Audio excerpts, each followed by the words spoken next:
오늘로 성령 하나님께서 우리 미션 123교회 함께 계시는 줄로 믿습니다. 우리는 늘 고백하죠. 예수님은 지금도 살아계십니다. 나와 동행하십니다. 부활은 역사적 사실입니다. 예수님은 하나님의 아들이십니다. 그러나 정직하게 묻지 않을 수 없어요. 그런데 지금 내 삶은 왜 이렇게 힘든가요? 살아계신 하나님께서 왜 내 현실을 바꾸시지 않는 걸까요? 왜 이렇게 이 힘든 현실은 계속되는 걸까요? 우리는 흔히 예수를 믿으면 복 받는다라는 말을 자주 하고 또 듣습니다. 근데 정작 내 삶은 그렇지 못한 것 같아요. 여전히 내 삶은 감당하기 힘든 폭풍이 몰아치고 있습니다. 내가 예수를 믿는 것이 도대체 무슨 의미가 있는 것인가?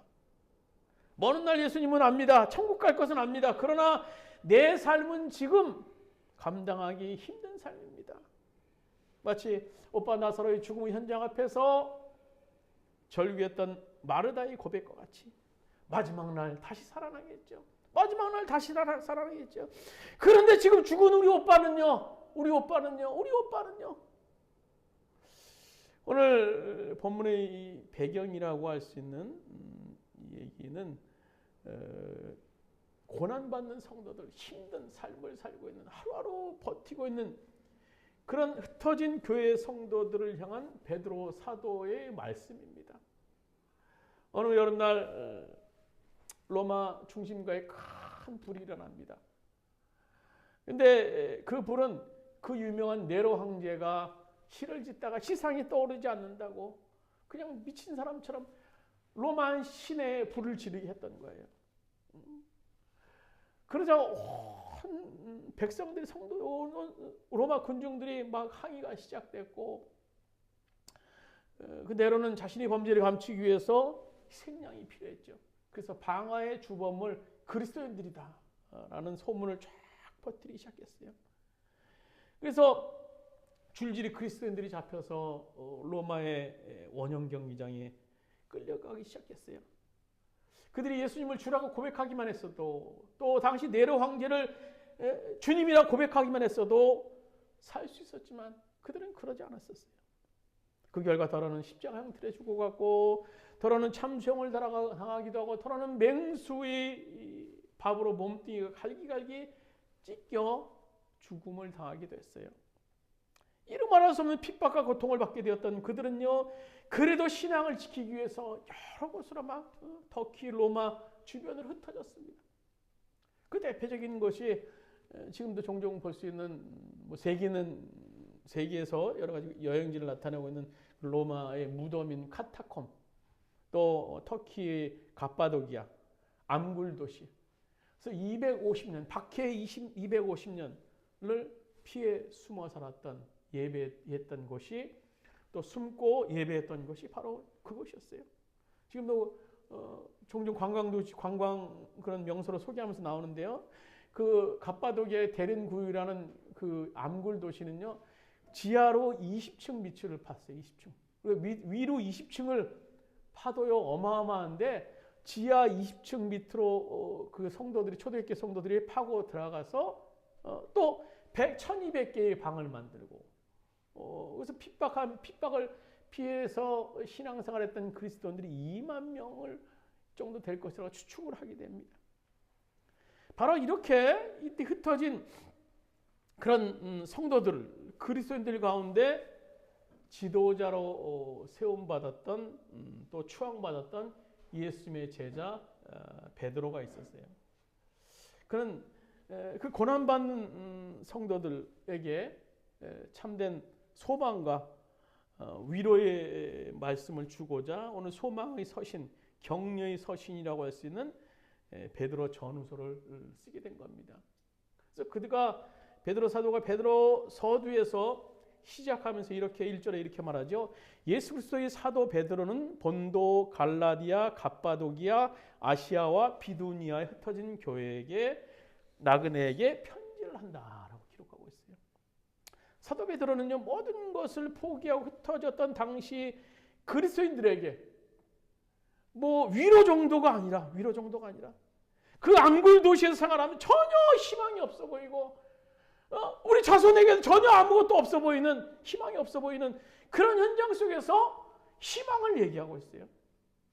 아직도 우리가 희망을 갖고 살아야 될 이유, 희망 정도가 아니라 오늘 바울사도는요, 산소망을 얘기하고, 산소망을 갖고 살아야 될 이유에 대해서 말씀해 주고 있죠. 오늘 세상 속에서 우리가 힘겹게 생활하면서 하나님 나라에 대한 비전은 점점 희미해져 가고 있는 이때, 그래도 우리들이 아직도 희망을 갖고 살아야 될 충분한 이유가 있음을 베드로 사도는 말씀하고 있는 거예요. 산소망을 갖고 살아야 될 이유, 그 이유를 몇 가지로 제시하고 있어요. 첫 번째는 뭡니까? 하늘나라의 영원한 유업을 약속받았기 때문이라는 거예요. 우리 4절 말씀, 본문 4절 말씀 같이 읽도록 하겠습니다. 4절입니다. 썩지 않고 더럽지 않고 쇠하지 아니하는 유업을 잊게 하시나니 거의 너희를 위하여 하늘에 간직하신 것이라. 이전 버전의 개역 한글은요, 기업이라고 표시를 했어요. 기업. 영어는 inheritance 그래가지고 상속받은 재산을 얘기합니다. 상속받을 재산. 당시 초대 크리스찬들은 기업이라고 할 수 있는 자신의 모든 것들이 무너지는 그 고통을 뺏기는 경험을 하게 됩니다. 그러나 우리와 다르게 무너져가는 기업 앞에서 초대 그리스도인들이 드렸던 놀라운 고백이 있어요. 그것을 히브리서 기자가 이제 기록하고 있는데, 우리 히브리서 주보에 있는 말씀 세번역 성경 10장 34절 같이 한번 읽도록 하겠습니다. 히브리서 10장 34절입니다. 자기 소유를 빼앗기는 일이 있어도 그보다 더 좋고 영구한 재산이 있다는 것을 알고서 그런 일을 기쁘게 당하였습니다. 오늘 초대교회 성도들이 자신의 재산을 빼앗길 때 어떻게 당했습니까? 어떻게 빼앗겼습니까? 기쁘게 당했다라는 거예요. 기쁘게 당했다는. 야, 이게 가능할까요? 이게 가능할까요? 아니, 내 걸 빼앗아 가는데 왜 어떻게 기뻐요? 어떻게 기쁠 수 있습니까? 오늘 히브리서 기자가 얘기하는 것은 이거죠. 더 좋고 영구한 재산이 있는 것을 알았기 때문에 이 기쁨을, 잠깐일 수 있는 이 땅에 비해서 영원한 천국을 그들이 경험했기 때문에, 봤기 때문에, 소망했기 때문에 이 땅에서 기업을 빼앗기고 이 땅에 손해를 보는 것 같고 이 땅에서 없어지는 것 같지만 그것은 저 영원한 천국에 비해서 아무것도 아니기에 기쁨으로 그 고난을 감당했다라는 거예요. 여러분, 이 땅에서 있는 것보다 더 좋은 것을 본 사람은요, 그것 때문에 이 땅의 것 연연하지 않아요. 바울 사도는요, 다메섹에서 주님을 만난 후에 그가 천국을 경험합니다. 놀라운 하나님의 세계를 경험한 바울이 뭐라고 고백합니까? 우리가 가진 언어로 도저히 설명할 수 없을 정도로 불가능하다.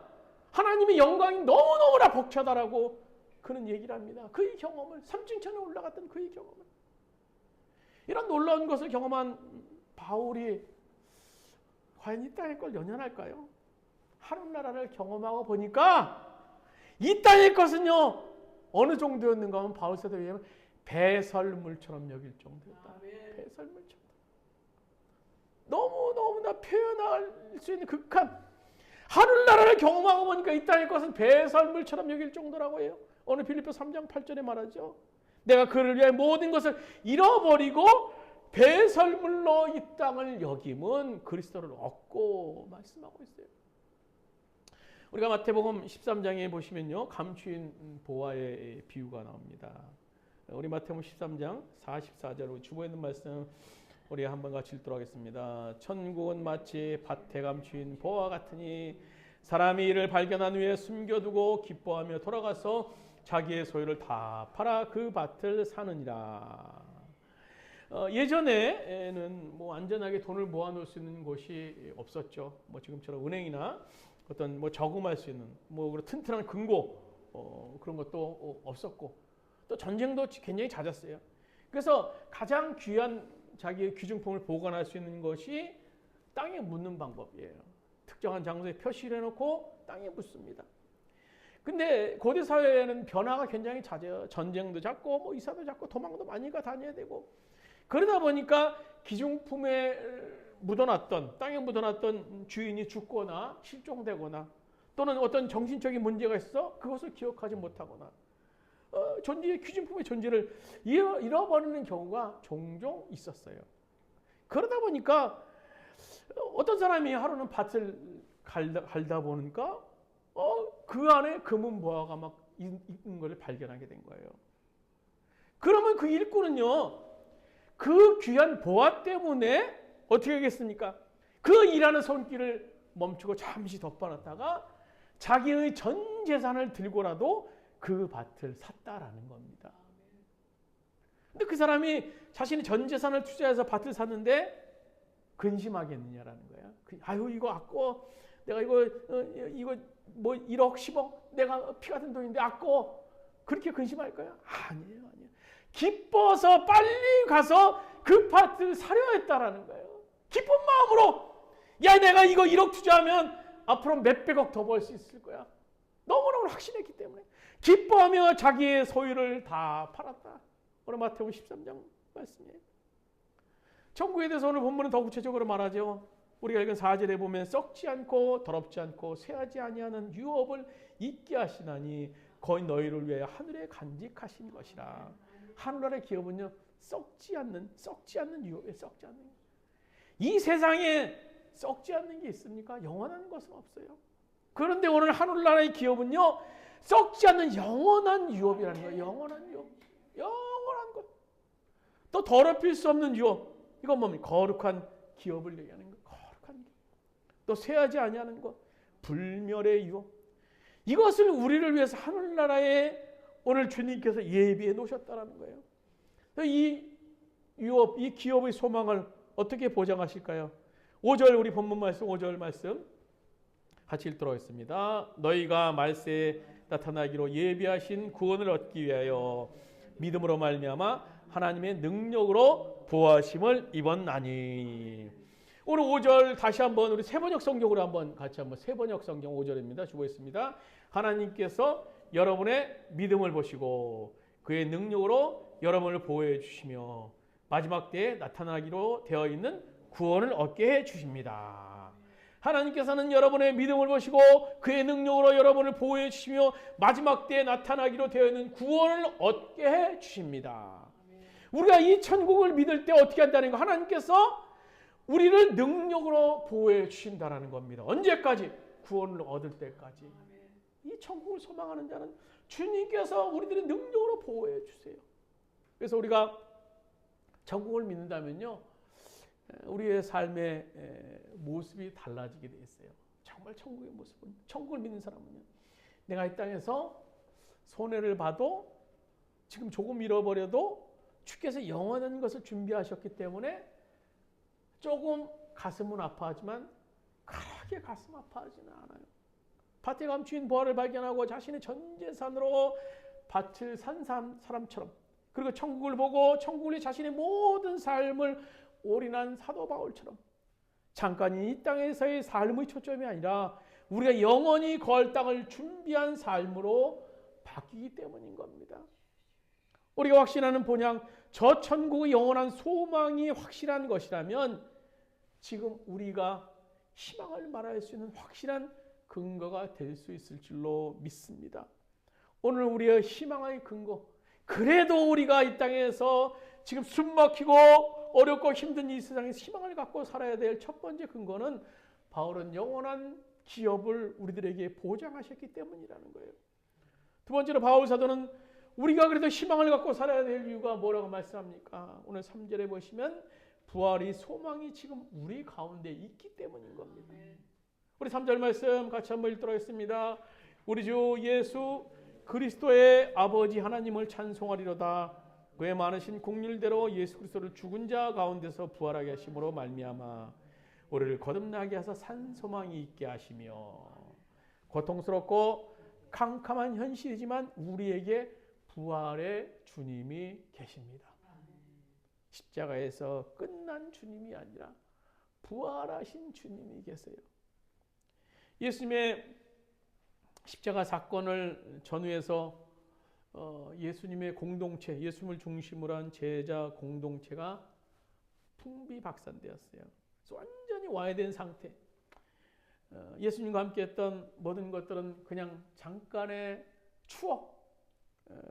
추억으로 끝나고 제자들은 체념한 채 각자의 삶의 현장으로 찾아 떠납니다. 그때 한순간 그들이 다시 예루살렘에 모이기 시작했어요. 그 제자 공동체의 본거지라고 할 수 있는 예루살렘에 모이기 시작합니다. 그리고 그들은 이제 생명을 다해서 복음을 증거하는, 누구도 막을 수 없는, 누구도 제어할 수 없는 그런 공동체로 변화돼서 복음을 증거하는 놀라운 일을 하게 됩니다. 무엇이 그들을 이렇게 변화하게 만들었습니까? 바로 그들은 부활하신 주님을 만났기 때문이에요. 십자가에서 죽으시고 끝난 주님이 아니라 다시 사신 예수님을 만나기 때문이에요. 누가복음 24장에 보시면요, 한 두 제자와의 만남을 통해서 이제 그 사건을 구체적으로 설명하고 있는데요. 예수님께서 돌아가시자 고향인 엠마오로 향하던 두 제자 곁에 이제 부활하셔서 새 생명을 얻으신 예수님께서 다가오세요. 그런데 어두컴컴한 그런 시간이었기에 그들 옆에서 예수님께서 계시면서 여러 가지 얘기를 나눴지만 그분이 예수님이라고 상상도 제자들이 못했어요. 죽은 사람이 살아날 것이라고 상상했겠습니까? 컴컴한 가운데. 그래서 그분하고 저 얘기 제자들이 얘기를 합니다. 아유, 내가 예수님이라는 분이 있었는데 뭐 그분이 죽으셔서 이제 우리는 뭐 갑니다. 뭐 여러 가지 막 투덜투덜대면서 절망적인 얘기를 나눴겠죠. 그래서 예수님은 제자들에게 성경 말씀을 쭉 풀어서 주십니다. 구약에 이제 메시아의 얘기, 메시아가 다 태어나서 이제 십자가의 고난을 당하면서 다시 부활하셔서 새 생명을 갖게 될 거예요. 쭉 얘기를 듣는 가운데 제자들의 눈이 뜨이게 됩니다. 제자들이 심령의 뜨거움을 경험했다고 성경은 말하고 있습니다. 그 순간 제자들이 옆에 계신 분이 예수님임을 알게 되죠. 그리고 제자들이 모든 것이 변합니다. 고향 앞으로 했던 그들의 발걸음이 다시 또 돌립니다. 다시 돌아서서 예루살렘 제자의 공동체, 그들이 있던 곳으로 다시 돌아섭니다. 그리고 복음을 위해서 그들의 생명을 던져내요. 이것이 부활의 공동체인 예수님의 교회, 우리가 믿고 있는 지금 교회의 시작이 될 수 있었던 것입니다. 우리도 부활의 사실을 믿어요. 근데 많은 성도들이 부활의 신앙은 주님이 다시 오시는 날, 재림의 날, 부활을 교리적으로 믿어요. 막연히. 그날 우리는 다시 일어나서 예수님과 함께 하늘나라 올라가겠죠. 예수님의 부활은요, 단지 죽은 후의 문제가 아니라 지금 이 순간에도 우리가 살아낼 수 있는 능력이 돼야 되는 거예요. 예수님은 나사로의 죽음 현장에서 나는 부활이요 생명이 될 것이다. 나는 예전에 부활이고 앞으로 부활이 될 것이다 라고 말씀하시지 않으셨어요. 예수님의 말씀은요, 나는 부활이다 생명이다라는 현재형으로 말씀하셨어요. 부활은요 과거의 사건이지만 부활하신 예수님은 현재성을 가지고 계세요. 그리고 그분은 보혜사 성령으로 하늘나라에 올라가시면 성령을 너희 가운데 보내주시겠다. 그와 늘 동행하시길 원하셨던 겁니다. 엠마오로 내려가던 낙심하는 제자들과 동행하셨던 주님은 지금도 고난 가운데 있는 성도들과 함께 계세요. 예수님의 부활은 역사적인 사실뿐만 아니라 믿는 자들에게 나타나는 현재적인 동행, 현재적인 역사일 수 있는 겁니다. 우리가 힘들 때 가장 먼저 드는 생각은 하나님은 지금 내 사정을 모르실 거야. 이 아픔, 이 괴로움 하나님이 아실까? 모르실 거야. 나를 버리셨지. 내가 이 고통당하는 걸 외면하시다니. 그런 어떤 소외감, 그리고 그 누구도 이 아픔을 대변할 수 없다라는 그런 자괴감을 빠지게 됩니다. 하지만 성경은 우리 예수님이 어떤 분이다라고 증언하고 계십니까? 우리 히브리서 4장 15절 말씀, 주보에 있는 말씀 같이 읽도록 하겠습니다. 같이 읽겠습니다. 우리에게 있는 대제사장은 연약함을 동정하지 못하실 리가 아니요 모든 일에 우리가 똑같이 시험을 받으신 이로되 죄는 없으시니라. 아주 정확하게 오늘 히브리서 4장 15절은 말씀하고 있는데요. 우리 대제사장은 누굽니까? 예수님을 얘기하는 거예요. 예수님은 우리의 연약함을 동정하지 못하실 리가 아니요. 우리의 연약함을 동정하신다라는 거예요. 동정한다. 원어는 함께 고통을 받는다라는 거예요. 우리가 이 시대 공감이라는 말을 많이 쓰죠. 공감하는 거예요. 공감하는 거. 예수님이 하늘 보좌 위에서 그냥 구경만 하시는 분, 어떻게 되겠지? 뭐 잘 될 거야. 그 정도가 아니라요. 그분은요, 우리들의 아픔을 공감하시는 분이에요.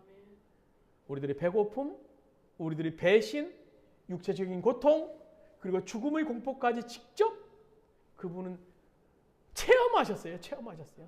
공감의 시작은 뭡니까? 공감의 시작은 체험해봐야 돼요. 내가 말로는 이해해요.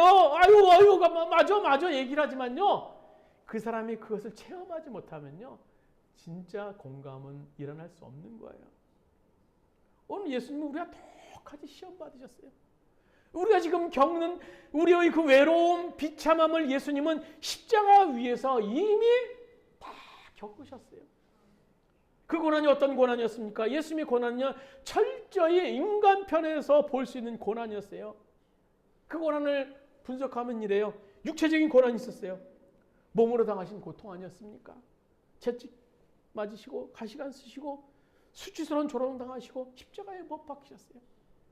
예수님은 전능하신 하나님의 아들이셨지만 진짜 사람으로서 몸을 가지고 신경과 살과 뼈를 그런 가진 우리가 똑같은 고통을 다 느끼셨어요. 우리가 손톱 끝에 뭐 바늘 날카로움만 닿아도 고통을 느끼죠. 예수님 똑같으세요. 그 상처와 피 흘림을 떼서 복음서는 여러 곳에 기록하고 있어요.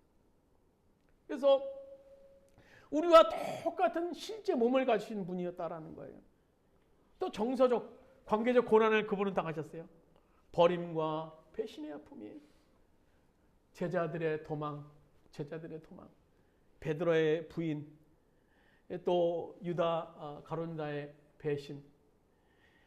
3년 동안 늘 같이 하면서 저는 무슨 일이 있을지어도 내가 죽어도 예수님을 떠나지 않겠습니다. 외쳤던 제자들이었지만, 예수님과 동고동락을 같이 한 제자들이었지만 은30에 예수님을 팔아넘기는 그런 아픔, 마음이 찢어지는 아픔을 예수님께서 경험하셨던 거예요. 그래서 예수님이 다 내 곁을 떠났다. 다 내 곁을 떠났다. 그런 경험을 하세요. 믿었던 사람에게 배신당했다는 그 상처를 예수님은 직접 다 경험하셨어요. 십자가 앞에 사람들은 조롱합니다. 야, 다른 사람은 구원하였을 때 자기를 구원할 수 없느냐? 네가 유대인의 왕이냐? 그들이 누굽니까? 며칠 전에 예수님이 예루살렘에 입성하자 호산나 다윗의 왕이요, 찬양했던 그들이에요. 그런데 예수님이 십자가 현장에서 예수님을 십자가에 못 박으라. 네가 유대인의 왕이냐? 너를 구원해봐라. 조롱합니다. 예수님은 오해받고 조롱받고 외면받는 고난을 그대로 당하셨어요. 오늘 우리가 겪는 고난을 그분은 다 체험하셨다는 거예요. 또 영적인 고난이 있죠. 어떤 영적인 고난입니까? 하나님 아버지께 버림받는 깊은 어둠을 경험하게 됩니다. 십자가에서 예수님은 부르짖어요. 나의 하나님 어찌하여 나를 버리셨나이까? 죄 없인 하나님의 아들인 오늘 예수님은 죄인의 자리에서 하나님과 단절이라는 최악의 고통을 경험하신 거예요. 그렇게 하셔야만 인간의 죄를 대신할 수 있으셨기 때문에 아버지가 떠나가는 그 고통, 나의 하나님 어찌하여 나를 버리셨나이까? 이것은 단순한 슬픔이 아니라 죄의 대가를 온몸으로 받으시는 영적인 고난이었어요. 높고 높은 그분이 아버지 하나님께 버림받는 영적인 고난.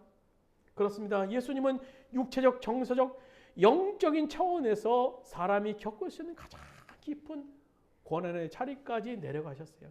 그렇다면 예수님은 내 고통 아실까? 내 고통 아실까? 라는 질문 앞에서 답은 분명합니다. 십자가를 바라보시면 됩니다. 십자가를 바라보시면 돼요. 오늘 이사야 선지자는 말합니다. 이사야 53장 4절에 5절에 보면 그는 실로 우리의 질고를 지고 우리의 슬픔을 당하였거늘 그가 징계를 받음으로 우리가 평화를 누리고 그가 채찍을 맞음으로 우리가 나음을 입었도다. 우리의 고통을 아시는 분이 있다라는 것, 그것이 위로의 시작일 수 있는 거예요. 예수님은 우리의 고통을 뭐 이론적으로만 그래 말로만이 아니라 몸으로 다 겪으시고 영적으로 또 육체적으로 다 영적으로 다 정서적으로 다 겪으신 분이에요. 그래서 아세요. 그래서 지금은 우리 곁에서 우리와 함께 울고 계시고 우리와 함께 아파하시고 우리의 고통을 공감하고 계신다라는 겁니다. 살아계신 예수님은요, 우리의 실패를 아세요. 우리의 지친 마음을 아십니다. 우리의 설명할 수 없는 무기력함을 아세요. 예수님의 부활은요, 우리의 고통 속에서 함께 계시는 하나님의 임재를 의미하기 때문인 겁니다. 오늘 베드로 사도는 고통받고 있는 흩어진 교회 성도들을 향해서 너희들이 산 소망을 갖고 살아야 될 이유, 말할 수 없는 고통, 희망이 보이지 않고 어둠의 순간이지만 그 상황 가운데서도 예수 그리스도의 부활로 말미암아 나는 예수 그리스도의 그 십자가와 부활을 목격한 자이다. 그 부활로 말미암아 우리들이 산 소망을 갖고 살아야 한다고 말씀해 주고 계세요. 마지막으로 오늘 베드로 사도는 우리들이 희망을 갖고 살아야 될 이유가 무엇 때문이라고 말씀합니까? 오늘 7절 말씀 같이 한번 읽도록 7절입니다. 너희 믿음의 확실함은 불로 연단하여도 없어질 금보다 더욱 귀하여 예수 그리스도께 나타나실 때 칭찬과 영광과 존귀를 얻게 하실 것이니라. 세 번째, 우리가 희망을 갖고 살아야 될 것은 오늘의 아픔이 가져올 유익 때문이에요. 우리 오늘 절망적인 현실, 캄캄한 현실, 그 현실이 끝이 아니라 그것이 가져올 유익 때문이라는 겁니다. 예수님께서는요, 공감을 넘어서 오늘 베드로 사도는 우리에게 분명한 약속을 하세요. 요한복음 16장 33절에 보면 세상에서 너희가 환난을 당하나 담대하라 내가 세상을 이겼노라. 오늘 예수님께서 나를 믿으면 환난이 없다. 탄탄대로다. 고속도로다. 말씀하시지 않으셨어요. 오히려 환난 당할 것이다. 말씀하십니다. 믿음은요, 고난을 면제받는 보험이 아니라 폭풍 속에서도 무너지지 않고 꼿꼿이 서 있을 수 있는 닷과 같은 것이 바로 믿음이라는 거예요. 예수 믿는다는 것은요, 지금 내가 맞이한 고난을 마지막 심판으로 보지 않고 정금같이 빚어가시는 과정으로 보는 눈이 열리는 겁니다. 과정으로 보는 눈이 열리는 거예요. 끝을 아는 사람은요, 과정 속에서 절망하지 않아요. 좀 혼선이 있고, 좀 여러 가지 아픔이 있지만, 그것을 과정으로 아는 사람은 절망하지 않는다는 겁니다. 우리는 종종 이렇게 기도해요. 주님, 이 지긋지긋한 상황을 좀 바꿔주세요. 바꿔주세요. 이 힘든 상황을 좀 바꿔주세요. 그러나 예수님이 우리를 향한 대답은 이겁니다. 나는 너를 바꾸길 원한다. 나는 너를 바꾸길 원한다. 오늘 고린도후서 5장 17절에 말씀하시지 않습니까? 그리스도 안에 있으면 새로운 피조물이라 이전 것은 지나갔으니 보라 새 것이 되었도다.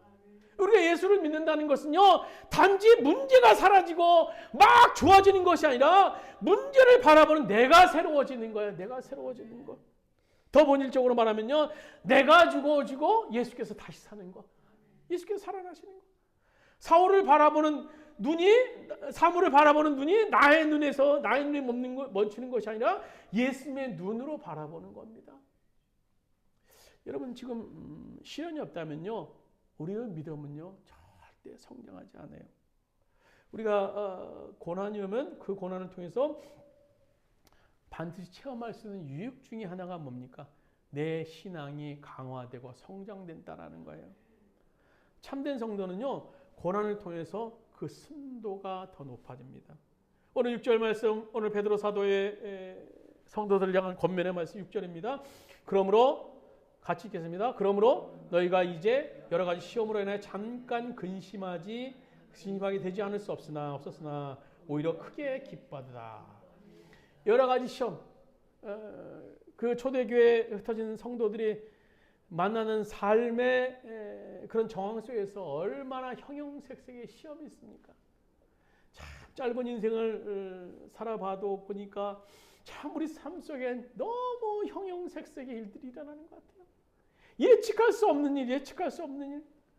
정말 컬러풀한 일들이 정말 조금만 가면 목적지에 도달하고 갔는데 정말 그 사이에도 너무너무나 다양한 일들이, 예측할 수 없는 일들이 오늘 생겨나고 있어요. 오늘 그래서 베드로 사도는요, 여러 가지 시험, 형형색색의 시험, 그것에 대해서 말씀해 주고 있는 거예요. 육체의 질병, 인간관계로 인한 어떤 정서적인 불안정, 경제적인 실현 등등 형형색색의 시험을 우리가 만나게 돼요. 이 시험 앞에 우리 사람인 우리 성도들은요, 근심해요. 누구나 사람이면 근심할 수밖에 없게 되는 거죠. 그러나 이 시련을 통해서 이 시련과 비교할 수 없는 큰 믿음의 유익이 우리에게 있다면 어떠시겠습니까? 오늘 7절 말씀은 이렇게 기록합니다. 너희 믿음의 확실함은 불로 연단하여도 없어질 금보다 더 귀하여 예수 그리스도께 나타나실 때에 칭찬과 영광과 존귀를 얻게 할 것이라. 우리 7절 말씀 세번역 성경으로 우리 주보에 있는 말씀 같이 한번 읽도록 하겠습니다.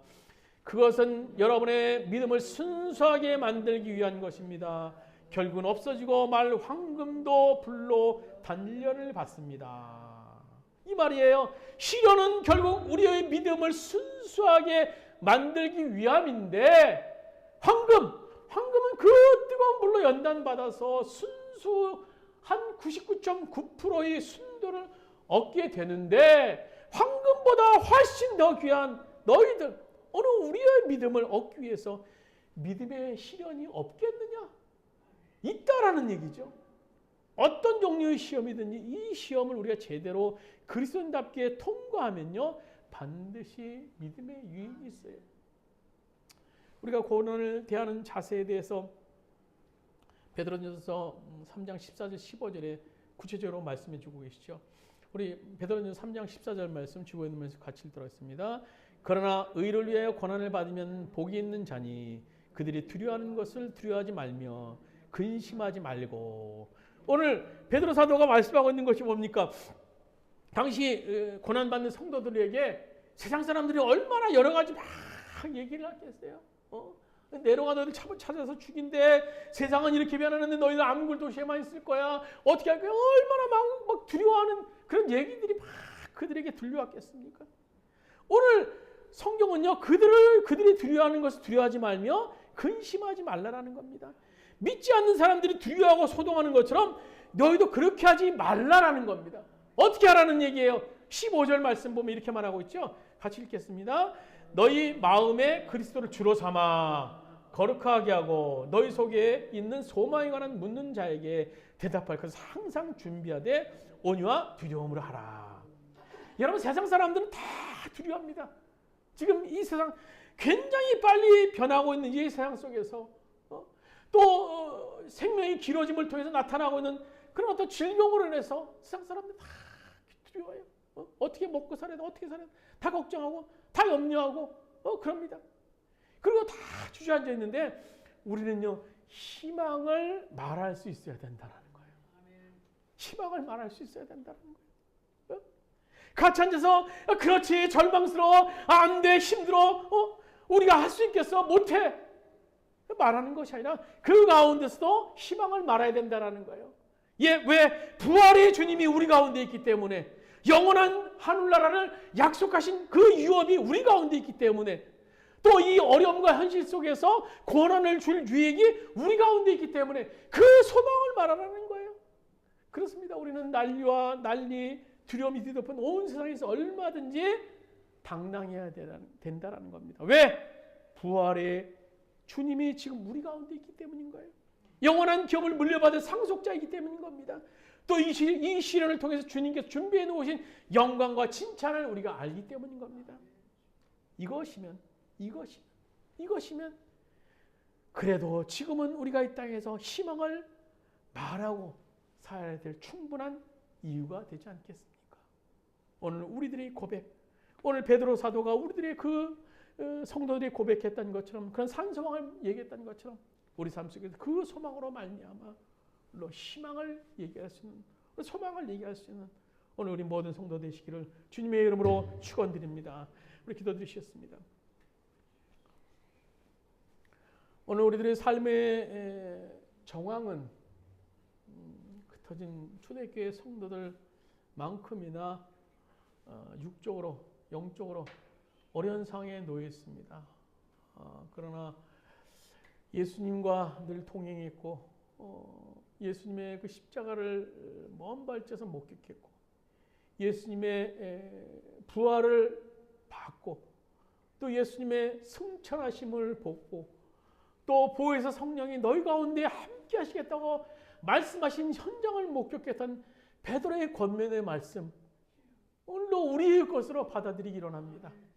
부활하신 주님이 우리 가운데 계시다. 너희 가운데 계시다. 영원한 기업을 약속해 주셨다. 고난의 줄 유익을 너희들이 그 칭찬과 영광을 기억하라는 그 말씀을 우리가 부여잡고 오늘도 고난이고 환난이 많은 이 세상 속에서 산소망을 갖고 승리하는 삶을 사는 우리 모든 미션 123개 성도들 될 수 있도록 주께서 인도하여 주시옵소서. 이제는 우리 주 예수 그리스도의 은혜와 하나님 아버지의 무한하신 사랑하심과 보혜사 성령님의 감화 감동대 교통하시는 은총이 오늘로 아우성치며 난리와 모든 것이 충만한 이 세상 속에서도 산 소망을 갖고 살길 원하는 우리 모든 성도들 머리 위에 또 그의 가정의 사업장과 직장 이 땅의 모든 교회 위에 이제부터 언제까지 함께 하시기를 간절히 축원하옵나이다. 아멘.